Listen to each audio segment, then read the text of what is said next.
Bonjour. Ce Shabbat, nous lisons la paracha Pécoudé. On voit que Moshe finit de construire le Mishkan. Et dans chaque ordre qu'il va donner au Béné Israël en disant maintenant il faut construire ça, maintenant il faut faire comme ça, maintenant il faut agir comme ça, la Torah vient et précise comme Hachem lui a demandé. 18 fois, comme les 18 bénédictions de la Hamida. Pourquoi on va agir comme ça? Pourquoi on va mettre en lien la construction du Mishkan et la prière? Deuxièmement, quelle est la date où on choisit d'inaugurer le Mishkan? Alors, c'est Rosh Chodesh Nissan, le jour de la naissance de Yitzhak. Là encore, quel est le lien? Et pour compléter, le Rekanati vient et nous dit: sans le sacrifice d'Yitzhak, aucune créature n'aurait pu exprimer ses désirs devant Dieu.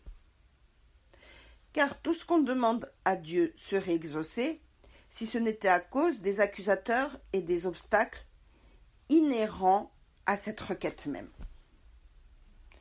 C'est pas clair. Qu'est-ce qui a fait que le sacrifice d'Yitzhak a débloqué la possibilité de faire la prière et de demander des choses directement à Dieu? D'abord, qu'est-ce qui nous autorise, nous, à faire ces demandes? Après tout, lui, c'est le maître du monde. C'est lui qui a créé le monde. Il sait tout ce qui est bien et tout ce qui n'est pas bien. Il sait ce qu'il doit nous donner. On est des invités. Quand je suis invitée chez quelqu'un, je ne vais pas lui demander de me cuisiner quelque chose de particulier. Je prends ce qu'il me donne. Mais là, c'est différent. Au contraire, Hachem n'attend que ça, qu'on lui demande, comme un père avec ses enfants. Des parents, ils attendent que les enfants viennent leur demander, leur parler, créer un lien avec eux. Et c'est ce lien qu'Hachem il attend. Mais attention, si cette requête, si cette demande est simplement motivée par ce besoin de posséder, ce besoin d'acquérir, ce besoin d'avoir des choses dans ce monde, alors c'est pas bon. Le but de l'être humain, c'est d'accéder au monde spirituel. Et pas d'accéder à tous les désirs de ce monde. En ayant passé l'examen de la Akedat Yitzhak, Abraham nous enseigne quelque chose d'extraordinaire. Efface-toi totalement devant la volonté d'Hachem. Hachem, il lui dit: prends ton fils, ton unique, celui que tu as eu de la femme que tu aimes, celui où je te dis, tu vas avoir une descendance. Mais c'est pas logique. Comment avoir une descendance de quelqu'un qu'on va tuer avant même qu'il ait des enfants? C'est pas possible. Abraham ne se pose aucune question. Tout ce que Dieu fait, c'est pour le bien. Il peut tout, il sait tout. Je ne vais pas commencer, moi, à me poser des questions sur une situation que je ne maîtrise pas. Donc j'obéis. Une fois que la situation est passée, alors oui, je peux poser des questions. Alors oui, je peux m'interroger. Alors oui, je peux prier. Mais parce que là, Abraham, il avait réussi à totalement effacer sa personnalité, ses prérogatives à lui vis-à-vis d'Akadosh Baruch Hu. Et c'est exactement ça qui va nous dire le Rekanati. les accusateurs et les obstacles inhérents à la requête même. Mais c'est ça. Est-ce que quand je fais une demande à Akadosh Baruch Hu, que je lui demande de m'aider dans tel ou tel domaine, quelles sont les motivations? Deuxièmement, quand j'agis, comme il a fait Moshe Rabbeinu, de dire au peuple, vous devez agir comme ça et comme ça pour le Mishkan. Est-ce qu'à un moment, j'ai l'impression que c'est moi le chef? Non. La Torah vient et nous dit attention. Toutes ces demandes, il n'a pas oublié un seul instant que c'est comme Hachem lui a demandé. Il a travaillé son humilité à ce point-là. Au point de même dire au peuple, alors que Dieu lui faisait confiance totalement, vous avez des doutes sur moi? Venez, on va s'asseoir, on fait les comptes. Il aurait été en droit de dire, attendez, le bon Dieu, il m'a fait confiance, vous êtes qui, vous? Et c'est pas ce qu'il a dit. Il a dit, ok, vous avez des inquiétudes? Venez, on va les apaiser.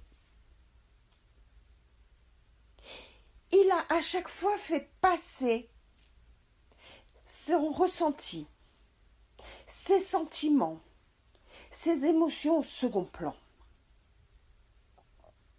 La personne qui est capable de ça, qui est capable de s'annihiler au profit du bien-être des autres, alors il a tout gagné. C'est ce qu'il a fait Abraham. C'est ce qu'il va faire Moshe. C'est ça l'apanage des grands hommes. Tzadik gozer, Hachem mekayem. Le tzadik il décide. Et Hachem il agit. Pourquoi on dit ça? Parce que quand le tzadik il décide pas parce que ça lui fait plaisir, parce que ça lui fait envie. Il décide pas pour son intérêt personnel.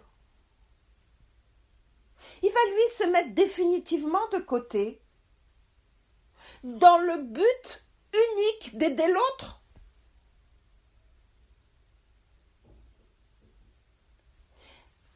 Mais c'est tout à fait ça qu'il faut faire. Et s'il agit comme ça, alors il devient tzaddik. Pourquoi? Parce que en agissant de cette manière, en ne cherchant pas son intérêt propre, alors Hachem il dit Mida keneged mida, mesure pour mesure. De la même manière que toi tu n'as pas cherché ton intérêt propre mais l'intérêt de l'autre, alors les Avdil, moi aussi Hachem, je vais chercher l'intérêt de celui pour qui tu pries. Mais c'est exactement l'intérêt d'Hachem aussi. Oui. Mais peut-être que l'autre, il ne mérite pas. Peut-être que, selon les comptes d'Hachem, il aurait dû avoir une punition. Mais maintenant, si le tzaddik est pris pour lui et qu'il va effacer sa volonté, alors Hachem, il va dire, ok, moi aussi, je retiens la punition. Et donc, tzaddik gozer, Hachem mekayem. Tout l'intérêt d'aller de demander la bracha au tzaddik. Même si tu dois prier pour toi, lui, il a un niveau que peut-être toi, tu vas avoir du mal à atteindre. Deuxièmement, quel est l'intérêt de prier et d'aller demander la bracha du tzaddik? On le voit dans cette paracha aussi. Quand le Mishkan il est terminé de construire, Moshe, il fait une bracha. Il fait une bénédiction, il leur dit aux Béné Israël qu'il leur souhaite que cet endroit, ça soit la maison où Akadosh Baruch Hu, il pourra venir à leur rencontre. Comment? Quel intérêt? On a fait ça depuis le début.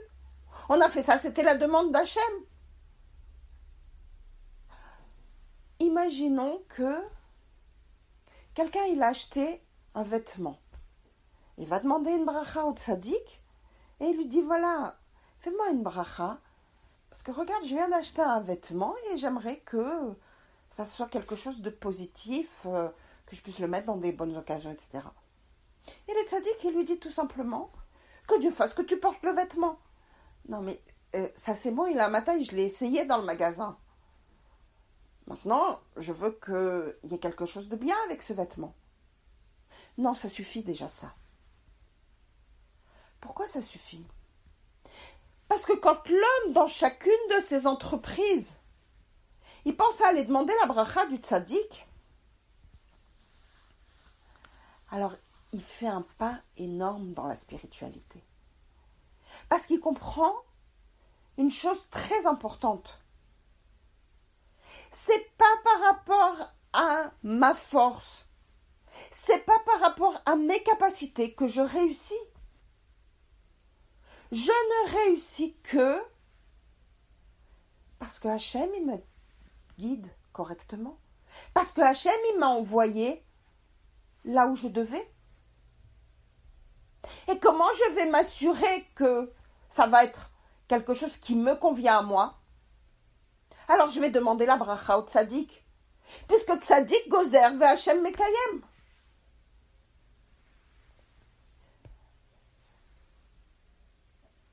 Et c'est exactement comme ça que les Béné Israël ils ont agi.